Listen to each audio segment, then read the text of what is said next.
San Antonio. This is Rob for the MetalWorks. We are here, yes, at the headquarters for the first interview of 2012. None better than with a band that we have been jamming out to in 2011, who really kicked our asses in the new year with their debut CD, self-titled. Brings me great pleasure to welcome Austin Michael Eddy of the band Imminent Descent here to the program. Welcome, gentlemen. It's great to have you here at the Casa. It's great to be here. Thanks for having us, Rob. Yes, sir. Eddy, man, it's great to have you, dude. I'm going to talk about you later because the vocals on the CD are killer. I love it, man. But before we get into that, I know Michael is at the heart of this band. Mike, you know, I've known you for a little bit, even before you started Imminent Descent. So let's talk about that, about your incarnation in San Antonio and how you initially started putting together this group of musicians for Imminent Descent. Right, so I moved here about 6 years ago from Corpus Christi. I got a great job here, so I decided, hey, I'm going to start doing this metal thing that I've been wanting to do for a while. Hooked up with a couple of people, and it worked out pretty well. It's just they were lacking the motivation that I wanted from the band. I wanted dedication. I wanted pure focus. I wanted to do something in San Antonio. Luckily, I found these guys, and hey, we've been going ever since. Everybody has the same passion, the same drive, the same energy, and we click. I also know that when you first came to San Antonio, you know, you were first initially getting involved by going to shows, and I met you at our mutual friend's house, Carlos Lopez from Deadpool. Did you know that San Antonio was a big metal city before you moved here? Yeah, I kind of did. I had known Carlos for almost probably 10 years now, and I was excited when I moved up here because, I mean, he was my connection to the local scene. And yeah, so that's where I met you a couple of years ago as well. And I mean, San Antonio was known for being the metal capital of Texas. And I'm glad we didn't disappoint. Look at you now. The reason that we're here this evening is to talk about Imminent Descent. And I was really excited when I've known about you guys. I've seen your shows, but I got really super excited when I got my hands on the debut CD. I went out to the release party. I bought a CD, and I was very, very impressed with it, happy with it. But there's going to be people out there tonight who've never heard of Imminent Descent, much less have heard what you sound like. So share a little bit about what the roots is. I know you write a lot of the music for the band, so talk a little bit about where you're coming from musically and what you're delivering musically. Well, we got to do something different. So, I mean that's of course very cliche. That's what everybody sounds. But if you want to be heard, you got to do something different, you know, right? So instead of going out there and pounding the Cookie Monster vocals and pounding the grinding death metal, you got to put something with a little melody in there. Otherwise, it's all going to sound the same. You have to put the melodic parts of the song in there so that people can remember, oh, that's the song that goes so-and-so, so-and-so, so-and-so. I mean, and what Austin brings to the table, it's just, I mean, he and I click so well that we have the melodic ideas in mind. And that's what we're trying to shoot for. Well, you know, I was telling you before we started rolling tonight that I love the CD. It makes me rock out and move my head, and I don't even know it, man, because there's a lot of groove in there, and I think that's, some people interpret melody as groove. I think I do too. And then, of course, you know, Mr. Austin over here. God, Austin Zettner, future of metal guitar in San Antonio. Austin, you know, we've been big fans for a long time. Talk a little bit about what, you know, I know you do other things. What's it been like working with Imminent Descent and really being not only just, you know, a musician, but having the opportunity to be creative. And I love what you and Michael do melody-wise on the guitar parts and the songs and the alternating solos. I mean, I've seen you guys live. It's really like a cool and amazing thing. I don't see it done so fluently with many of the bands who try to do that. It's been great being in this band because this is the first band I was in that was really taken very seriously. Like, that's part of the reason we're here. We got an album out. Mike's really pushing things forward. And it's been great, like you said, working with Mike on the dual solos. That's always something I've wanted to do. And with Mike, it's possible, and it's been great. It's good because sometimes when you see a band with two guitarists, one is kind of like the rhythm and one's the lead, but you guys are kind of like both. So that adds an added dimension live-wise and also musically. Absolutely, yeah. That's something one of the foundations of Imminent Descent. We need to have two lead guitar players. That's just a given. You're gonna get that at a show. Killer. And let's talk about the CD now in San Antonio for some of you who don't yet have it. This is the debut CD from the band called Imminent Descent here in San Antonio. Mike, when was the release party? How long has this CD been out officially? He's been out for officially about a month and a half, maybe 3 weeks. A month to 3 weeks. I've been in a drunken stupor that long because I thought it was like 4 months ago. Just kidding. I remember the CD release party at the Mine Shaft was very successful. Eddie, talk a little bit about how you felt that night, because I was up there, I checked out the set, and there was a lot of people. I mean, you really had the crowd going. What did you feel about the reception to the CD release party? Did you think it was going to be as successful as it was? Yes, I mean we had a lot of people out there, a lot more than I expected. I knew it would be successful, but not as big as it was. I mean, it was freaking awesome. There was a lot of good people out there, and a lot of people that really loved what they were seeing. So it's cool because I saw like old school metalheads out there, and I saw like young people out there who are like into the metal scene. You guys have really started building a name for yourselves, I think, with the CD release that's catapulted the band 10 times forward with that name recognition and people talking about heavy metal in San Antonio and at the same time talking about Imminent Descent. So that's cool, right?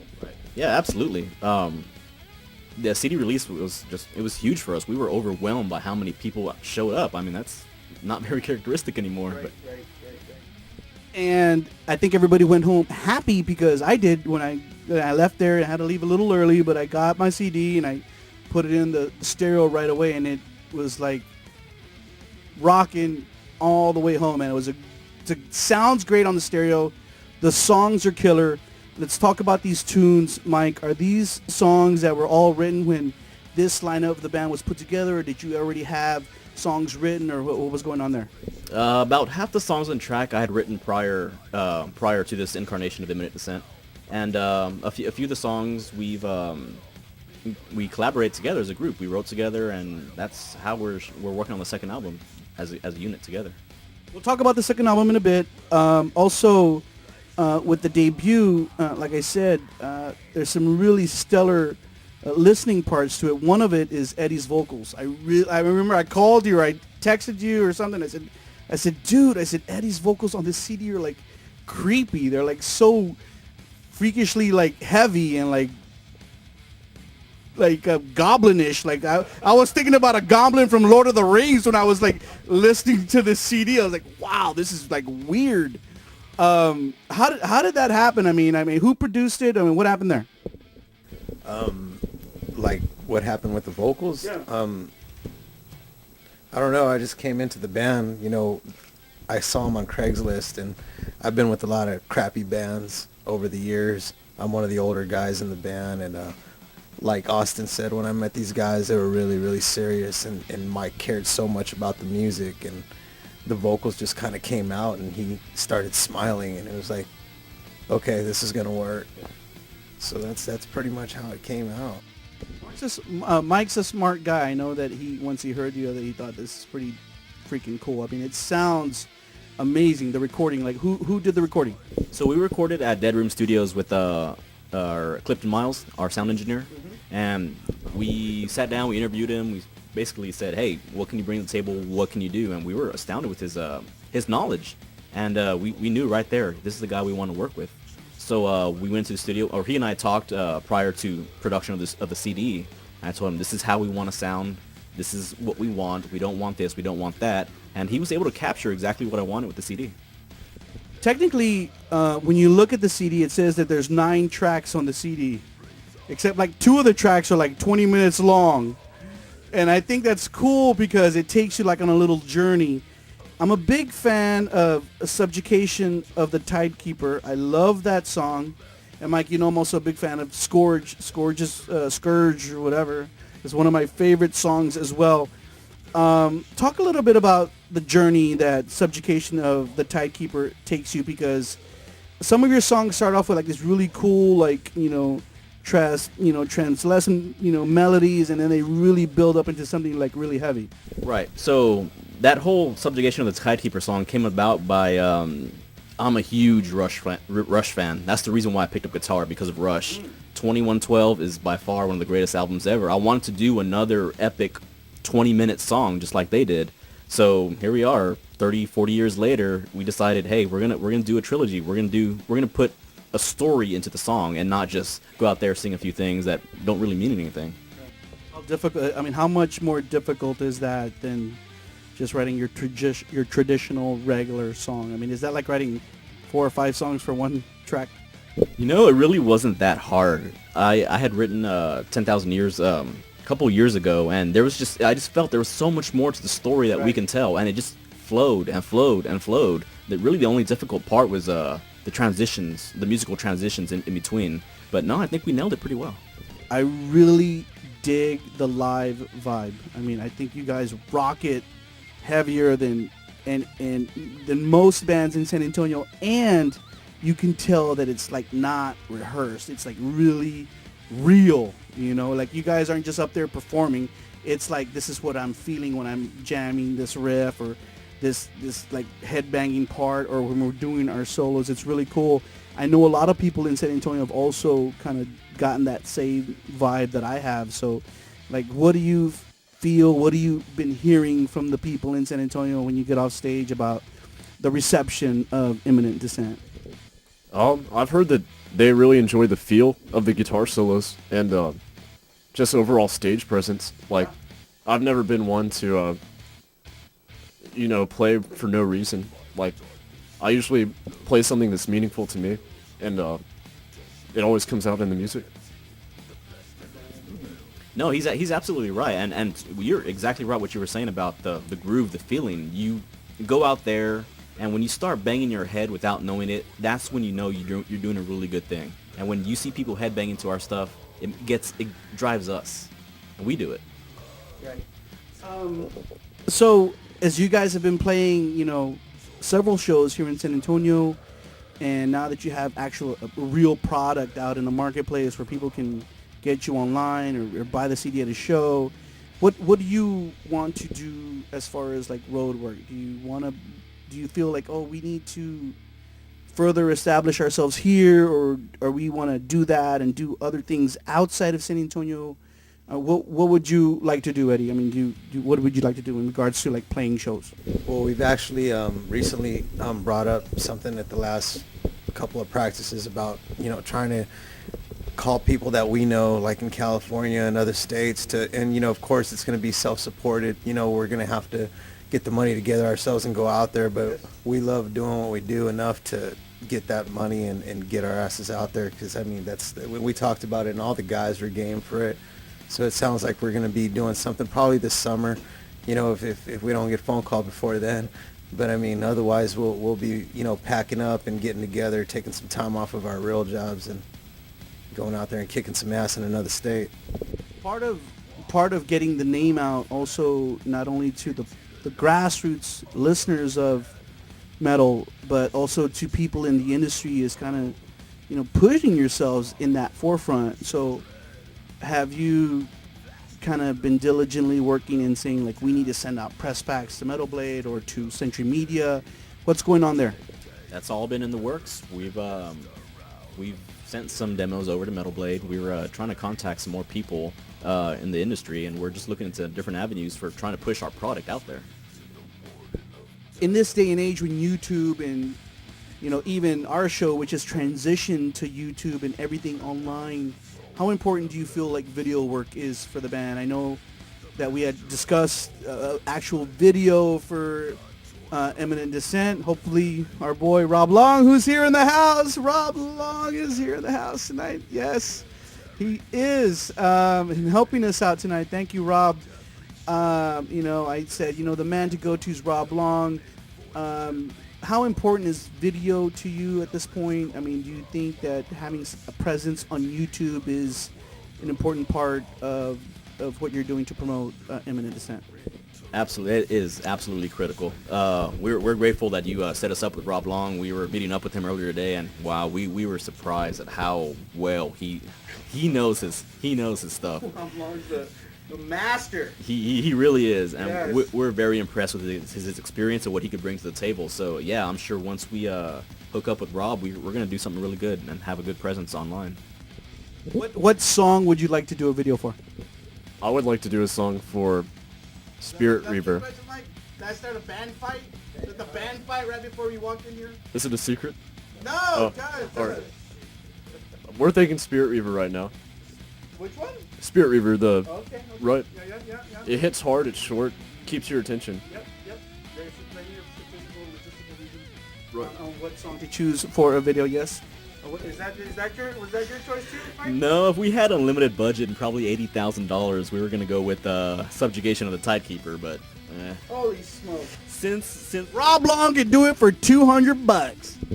all right, Just kidding, Rob. deal. Hey, it's on camera.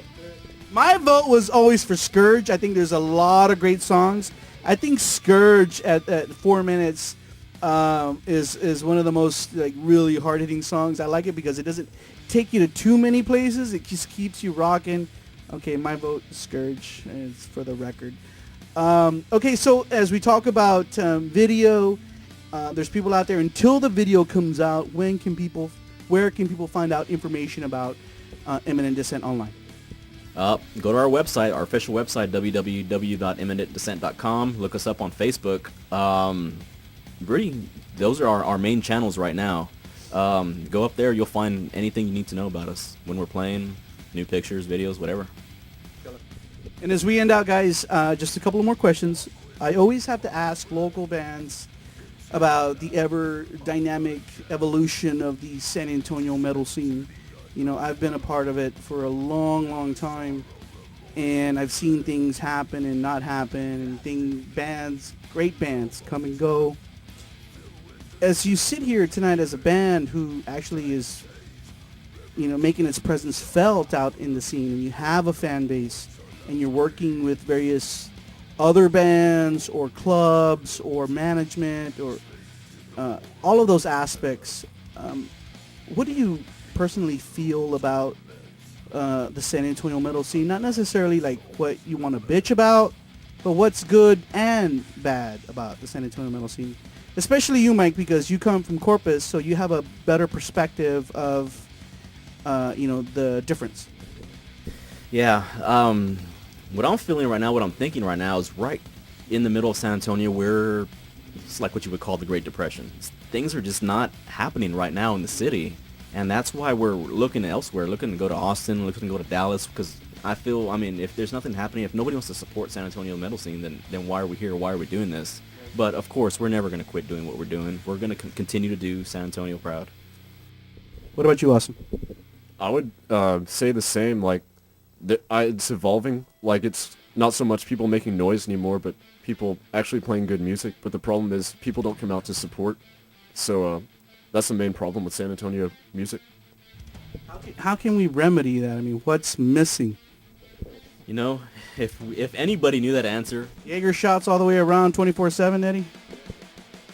Free admission? What's going on? When you think about like the marketing tactics of a club like Backstage Live, where they're doing big shows and they're like doing free admission, so people can just go see 6 Feet Under for free, and all you gotta do is pay for your booze.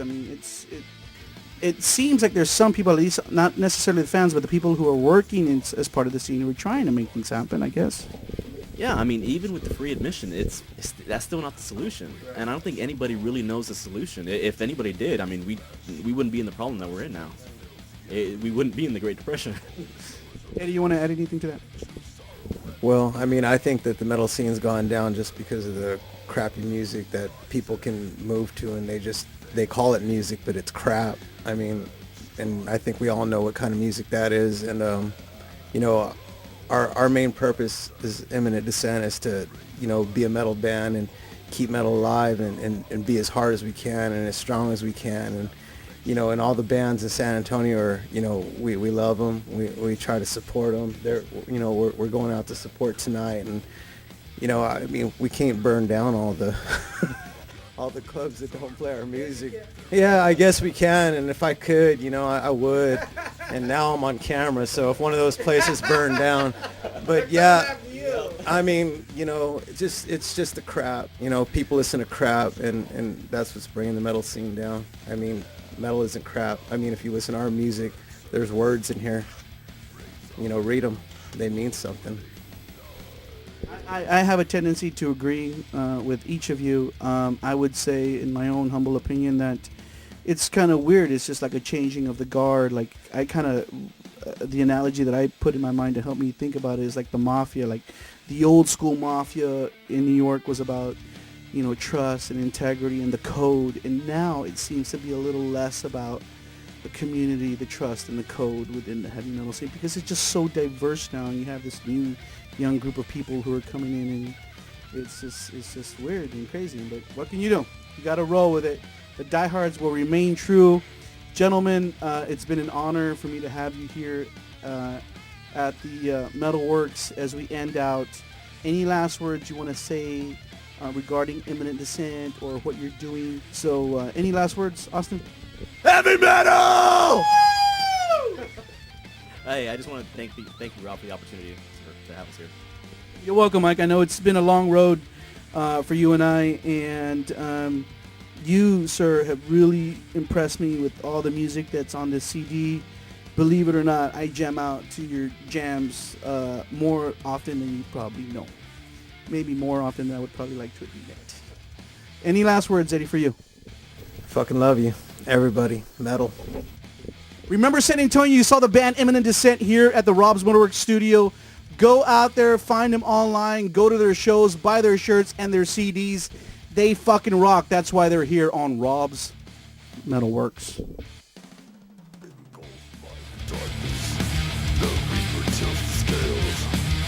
Desolation of humanity, the pestilence prevails.